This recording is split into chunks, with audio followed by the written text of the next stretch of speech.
தெய்வ அனுகிரகம் கிடைக்க என்ன பண்ணணும்? நம்ம வீட்டிலேயே தெய்வங்களை நிறைய வச்சு வழிபடுறோம். வீட்டில் நிறைய தெய்வங்களை வச்சு வழிபடுறோம். ஆனால் என்ன பண்ணுறோம் அப்படின்னு கேட்டிங்கன்னா, அந்த தெய்வங்களுக்கு நம்ம என்ன பண்ணுறோம் அப்படின்னு கேட்டிங்கன்னா, நெய்வேத்தியம் வைக்கிறது எல்லாமே வைக்கிறோம். இந்த பூக்களெல்லாம் தினசரி மாற்றணும். ஒரு விஷயத்தை பூக்கத்தை மாற்றணும். அதே மாதிரி அந்த படங்களை கழுவிட்டு என்ன பண்ணணும், பொட்டு வைக்கணும். பொட்டு வச்சு புதுசாக எல்லாம் ரெடி பண்ணணும்.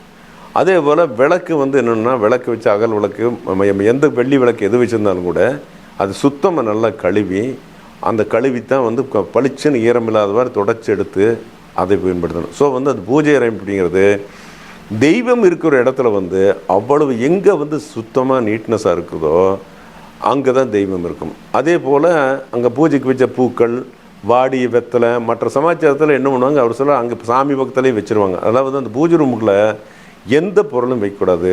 அதே மாதிரி கட்டிய நிலையில் எதுவுமே இருக்கக்கூடாது. கட்டி வச்சு விபூதி கட்டி வைக்கிறது, குங்குமத்தை கட்டி வைக்கிறது, கற்பூரத்தை கட்டி வைக்கிறது, கட்டப்பட்ட நிலையில் எது இருந்தாலும் அங்கே அந்த இடத்துல வேலை செய்யாது. தெய்வத்தோட அருள் கிடைக்காது. இதான் கட்டி வைத்தல்னு வேறு. நாமளே ஒரு விபூதி வாங்குகிறோம், கட்டி வச்சுட்டு அந்த விபூதிக்கு பிரயோஜனம்லாம் போகிறோம்.